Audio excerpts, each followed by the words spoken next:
പെരുന്നാളിന് 2-3 ദിവസം അവധിയുണ്ട്. നല്ല തണുപ്പ് ക്ലൈമറ്റുമാണ്. അപ്പോൾ റൂമിലുള്ള നമ്മളൊക്കെ പ്ലാൻ ചെയ്ത് ഇങ്ങനെ റൂമിൽ കുത്തിയിരുന്ന പോലെ നമ്മൾ എവിടെയെങ്കിലും കറങ്ങാൻ പോകണം. അപ്പോൾ എവിടെ പോകണമെന്ന് ആകെ കൺഫ്യൂഷൻ. എല്ലാം പോയ സ്ഥലമാണ്. അപ്പോൾ ഒരു ചായ കുടിക്കാകുമ്പോൾ നമുക്കൊരു ഐഡിയ കിട്ടും. അങ്ങനെ ചായ കുടിക്കാൻ വന്ന് ഇവിടെ മഷാദ് റെസ്റ്റോറൻറ്റ്, നമ്മൾ യൂണിയൻ കോപ്പിൻ്റെ അടുത്തുള്ള പള്ളീൻ്റെ അടുത്തുള്ള മഷാദ് അടിപൊളി റെസ്റ്റോറൻറ്റ്. ഇവിടെ നല്ല ചായ നല്ല കടിയൊക്കെ കിട്ടും. നല്ല എപ്പോഴും നല്ല ബിസി ആയിട്ടുള്ളൊരു റെസ്റ്റോറൻറ്റാണ്. അപ്പോൾ അവിടെ ചായ കുടിക്കുമ്പോൾ നമുക്കൊരു ഐഡിയ വന്നു. അപ്പോൾ മയക്ക് ഒരു നല്ല ചായ കുടിക്കുമ്പോൾ അതിൻ്റേതായ ഒരു വൈബല്ല. അപ്പോൾ ചായ എല്ലാം കുടിച്ച് നമ്മൾ അപ്പോൾ ഓരോരുത്തർക്ക് ഐഡിയ വന്ന് ഫുജൈറ പോകാം, കൽബ പോകാം. അങ്ങനെ അവസാനമായിട്ട് നമ്മൾ നമ്മൾക്ക് കിട്ടിയ ഒരു സ്ഥലമാണ് മാദ. അതെ, മാദ. ഒരു ഒമാൻ എന്ന മാദയിലൊരു സ്ഥലമുണ്ട്, ഒമാൻ മാദ. അപ്പോൾ അവിടെ പാസ്പോർട്ട് വിസ ഒന്നും വേണ്ട. അവിടെ ഒരു കുളിക്കാൻ പറ്റിയൊരു സ്ഥലമുണ്ട് മാദയിൽ. അപ്പോൾ വണ്ടി കയറി നമ്മൾ നേരെ വിട്ട് മാദയിലേക്ക്, അതായത് ഫുജൈറന്ന് കുറച്ച് അങ്ങോട്ട് പോയാൽ മാദ എന്നൊരു സ്ഥലമുണ്ട്. അപ്പോൾ മാദയിലേക്ക് നമ്മൾ എല്ലാവരും റൂമിൽ ബാച്ചിലറായിട്ട് നല്ല അടിപൊളി കൊട്ടുപാട്ട്, നല്ല പാട്ട്, മുട്ടുപാട്ടൊക്കെ പാടിയിട്ട് നമ്മൾ നേരെ മാദയിലേക്ക് വണ്ടി വിട്ടു.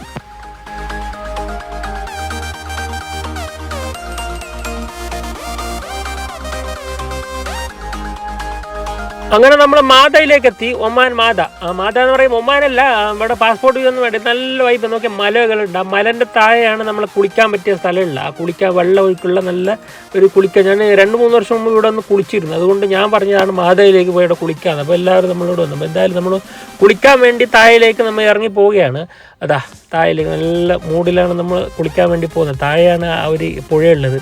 ആ മലൻ്റെ താഴെ നല്ല അടിപൊളി സ്ഥലമാണ് ആ മല. അപ്പോൾ നിങ്ങൾ ഒരിക്കൽ ഇവിടെ കുളിക്കാൻ വന്നാൽ പിന്നെ നിങ്ങൾ ഈ സ്ഥലത്ത് കുളിക്കാൻ വരും.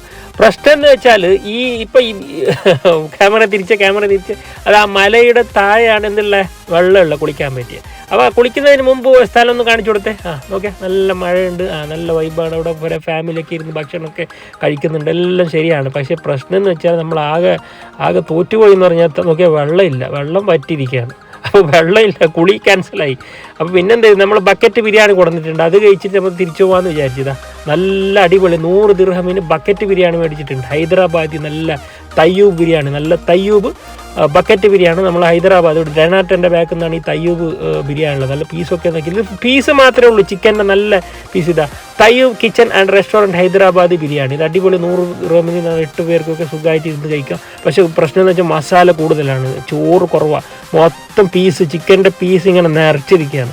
അപ്പോൾ ഭയങ്കര ക്രിസ്പിയും കൂടിയാണ്. അപ്പോൾ അതൊക്കെ ഇഷ്ടപ്പെടുന്നവർക്ക് ഇത് കഴിക്കാവുന്നതാണ്. അപ്പം നമ്മൾ ഇടയ്ക്കിടയ്ക്ക് ഇത് കഴിക്കുന്നുണ്ട്.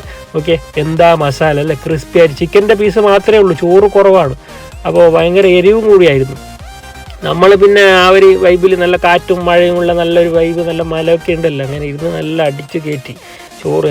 കുളി ക്യാൻസലായിരിക്കാനും ചോറ് കഴിക്കാം. പിന്നെ കഴിച്ചിട്ട് പിന്നെ നമ്മൾ പുറത്തിറങ്ങിയിട്ടാകുമ്പോൾ ആ റോഡ് സൈഡിൽ ഇതാ നല്ല തോട്ടം, നമ്മളെ നാടിനെ ഓർമ്മിക്കുന്ന നല്ല പച്ച തോട്ടം കണ്ട. ഇതിപ്പോൾ നാട്ടിൽ നമ്മളിത് ആരും പുറത്ത് മുറ്റത്തിൻ്റെ ആരും വേണ്ട.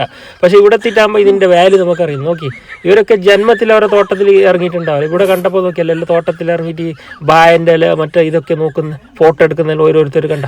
വീട്ടിൽ മുറ്റത്തുണ്ടെന്ന്, പക്ഷേ അവരൊന്നും ഇറങ്ങാത്ത. ഇവിടെ കണ്ടിട്ടാകുമ്പോൾ ഇവർക്ക് ഫോട്ടോ എടുക്കണം, മറ്റേതെടുക്കും, മറിച്ചാൽ പിന്നെന്താ ചെയ്യുന്നത്. പിന്നെ ഇയാൾ ഇവിടെ ചരങ്ങ ഇതൊക്കെ വിൽക്കുന്നുണ്ട്, വെണ്ടരിക്കൊക്കെ. പിന്നെ നമ്മളൊരു 5 ദിർഹമിന് നല്ല നാച്ചുറൽ ചരങ്ങ എടുത്തു, പിന്നെ കറി വെക്കാൻ വേണ്ടിയിട്ട്. അങ്ങനെ ചരങ്ങ എടുത്ത് നമ്മൾ നേരെ എന്താക്കി സ്ഥലം വിട്ട് നാട്ടിലേക്ക് എല്ലാം കയറി നമ്മളുടെ പെരുന്നാൾ ടൂർ ഇവിടത്തോടെ അവസാനിച്ചു.